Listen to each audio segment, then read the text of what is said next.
Oke, kembali lagi di channel saya. Makasih buat kalian yang sudah mengklik video ini ya. Diketahui bahwa pada sekitar tanggal 14 Desember itu ada utusan yang menemui kami ya, yang memberitahu bahwa Sekjen harus mundur, lalu jangan pecat Jokowi, dan menyampaikan ada sekitar 9 orang dari PDI Perjuangan yang menjadi target dari pihak kepolisian dan KPK.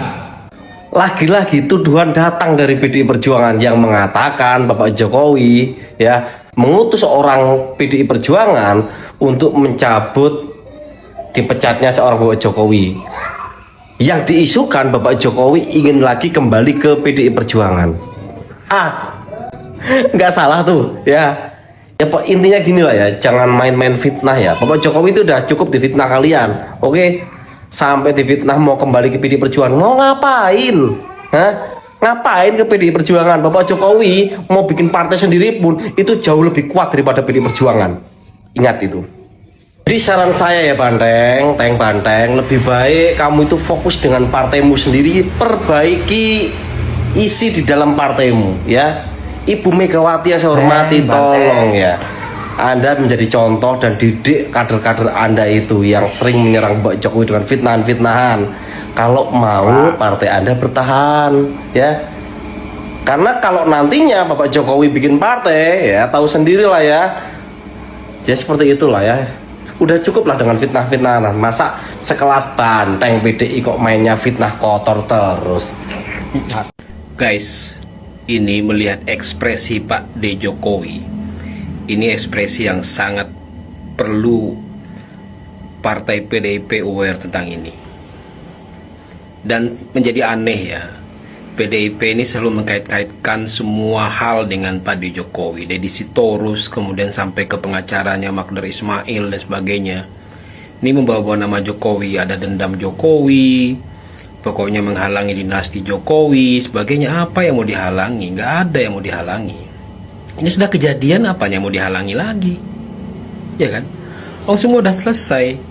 Gibran udah jadi wapres, Bobi udah jadi gubernur, Kaisang udah jadi ketua partai PSI. Apalagi yang mau dihalangi? Nggak ada yang dihalangi, udah semua udah selesai. Melihat ekspresi Pak D. Jokowi dengan tenang bilang, saya udah diam loh ya. Saya dihina diam, dicaci maki diam, direndahkan diam. Dan manusia itu ada kesabaran, ada batas kesabaran gitu loh. Kalau Pak D. Jokowi bergerak, ini mungkin PDIP semakin terpuruk. Ini PDIP udah berapa bulan loh, udah 4 bulan lebih, udah selesai, ngapain lagi dikait-kaitkan terus. Sekarang presidennya udah Pak Prabowo. Semua Kapolri dikendalikan Pak Prabowo, TNI dikendalikan Pak Prabowo, partai dikendalikan Pak Prabowo, semua negara dikendalikan oleh Pak Prabowo. Kenapa masih Pak Jokowi yang dibawa-bawa? Emang Pak Jokowi sehebat itu apa bisa mencengkeram semua Pak Prabowo? Ya nggak mungkin lah. Pak Prabowo itu hormat, respect terhadap Jokowi, tetapi dia sangat memahami posisinya. Sekarang yang jadi presiden itu beliau. Kalau dia minta pendapat sama Jokowi, minta pendapat sama SBY, bahkan kalau hubungannya baik dengan PDIP, pasti dia juga akan minta pendapat sama Bu Megawati kok itu Pak Prabowo itu. Pak Prabowo itu udah kelihatan ya. Kadang-kadang kita membahasakan Pak Prabowo itu, oh ini Pak Prabowo ini kok kayaknya lugu banget. Bukan, orangnya itu tulus seperti apa yang dibilang Gus Dur. Pak Prabowo ini orangnya sangat tulus menghargai semua orang. Bayangkan, semua orang yang sebelumnya menolak dia, pernah ada ngomongnya Pak Luhut, kemudian Agung Gumelar, Wiranto, semuanya yang mengatakan Pak Prabowo macam-macam, Hendro Priyono, semua sekarang udah dekat dengan Pak Prabowo. Pak Hendro udah dekat, Pak Luhut udah dekat, Pak Wiranto udah dekat, Pak Agung Gumelar pun dekat. Jangankan itu, Yusuf Kala aja kemarin yang mengusung Anies sudah dekat juga sama Pak Prabowo. Setiap ada acara apa-apa, Pak Yusuf Kala masih diundang dan datang gitu loh. Nah makanya apa yang dikatakan Pak Jokowi itu benar. Pak Prabowo ini sekarang kuat sekali, makanya semua korupsi dibongkar sama Pak Prabowo. Karena Pak D. Jokowi yakin Pak Prabowo ini backupnya sangat kuat. Selain dia memang ketua partai, bisa mengendalikan partainya, setidaknya dia bisa mengendalikan partainya, orang-orang partainya gitu. Apalagi orang-orang yang bergabung di Kim Plus itu, gitu loh. Kembali lagi kepada Ini sudah bahaya. Teman-teman harus aware ini, teman-teman partai PDIP. Jangan lagi lah mengkait-kaitkan. Udah dewasa lah. Rakyat pun sudah muak gitu ya. Muak banget sedikit-sedikit Jokowi sih gitu. Ini dramanya apa gitu. Ini ada orang yang datang.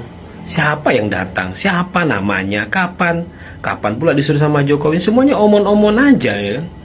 Nggak bisa dibuktikan itu. Jadi ini semacam proses apa ya? Peta konflik ya. Mempeta konflik aja kerjaannya itu apa yang nggak ada gunanya peta konflik. Udah hadapi aja secara hukum. Semua partai-partai sebelumnya juga sudah selesai. Partai P3 pernah masuk penjara, Partai Nasdem kena, semua partai Gerindra pun kena, nggak ada partai yang tidak selamat, PKS pun kena, semua nggak kayak gini nih, nggak kayak seheboh PDIP ini loh. Masih nggak terima mereka kalau ada kader mereka yang memang kriminal atau kader mereka tuh yang korup, kader mereka tuh yang kena secara hukum, mereka kok nggak terima gitu ya. Aneh. Toh juga bukan Megawati yang kena. Kalau Megawati yang kena ya kita mungkin bisa ini juga. Megawati nggak ada bukti apa-apa gitu kan. Aneh emang. Ini semakin lama masyarakat Indonesia semakin muak ya. Mungkin kalaupun ada tetap ya mungkin orang partai PDIP sendiri paling berapa persen ya kan. Tapi yang lainnya pasti akan mendukung Prabowo dan Jokowi dan pemerintahan yang sekarang ini. Termasuk saya. Dulu pilih Ganjar Mahfud bukan karena PDIP, tapi karena Ganjar dan Mahfudnya. Tapi kalau udah kayak gini, kita udah enek liatnya. Mengapa Pak Prabowo setiap dalam pidatonya selalu mengatakan saya siap mati untuk melawan korupsi? Ya, itu tuh kenapa? Jadi kita bahas ya. Jadi gini, berkali-kali ya Pak Prabowo selalu bilang saya siap mati. Kesannya itu ya, kesannya bagi orang yang tidak paham itu omon-omon memang dan terlalu lebay mungkin ya, tapi seorang presiden ketika dia mengatakan itu artinya sangat dalam ya. Jadi artinya apa? Yang pertama, mafia yang sudah mengakar ya oligarki itu kan bekerja sama dengan partai ya melalui pejabat-pejabat atau birokrat. Itu kita katakan semua mafia ya, itu yang mengakar dan luar biasa ya, yang korupsinya gila-gilaan, yang melakukan pungutan gila-gilaan, itu memiliki kekuatan yang gak sembarangan. Karena apa? Di balik mereka ada partai, ada oknum-oknum organisasi bersenjata ya kayak Polri dan TNI juga gitu ya. Jadi nggak mudah gitu ya. Nah, nggak mungkin seorang presiden itu lebay ngomong selalu siap mati.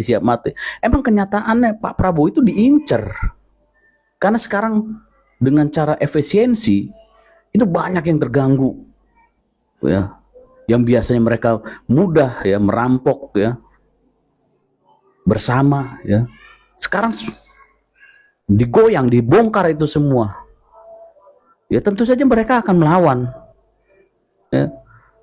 Ini yang sebenarnya sama-sama kita harus pahamin. Jadi itu bukan sesuatu yang lebay. Pak Prabowo itu memberikan ya kepada masyarakat ya informasi bahwa ini ada pertarungan yang sesungguhnya.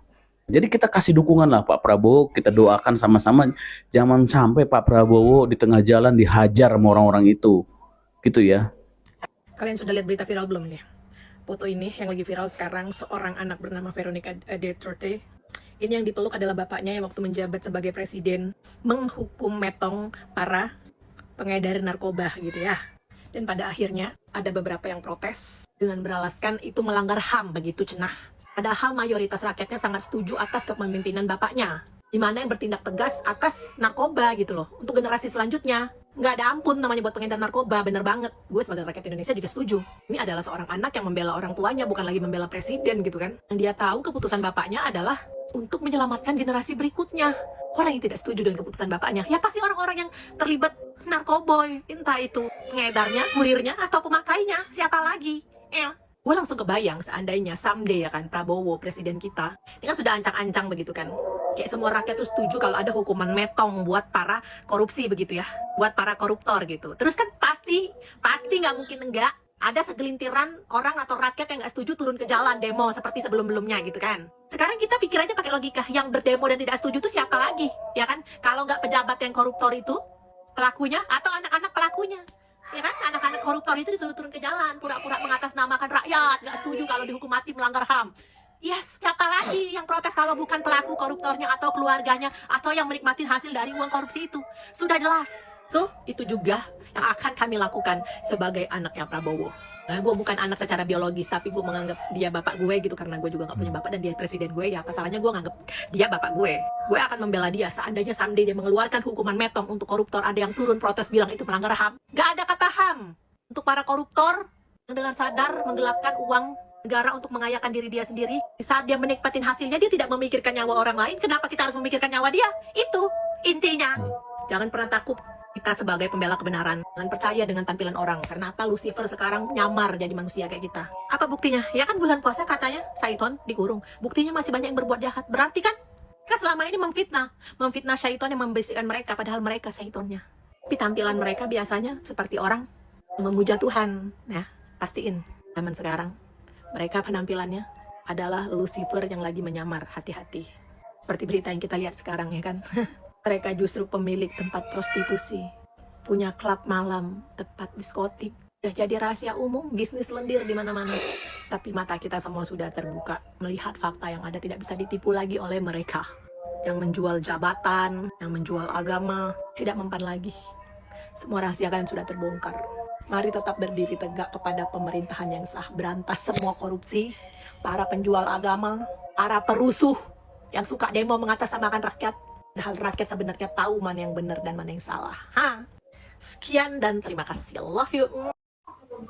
Oke, itu dia video, gimana menurut kalian, dan sampai bertemu di video saya selanjutnya. Bye.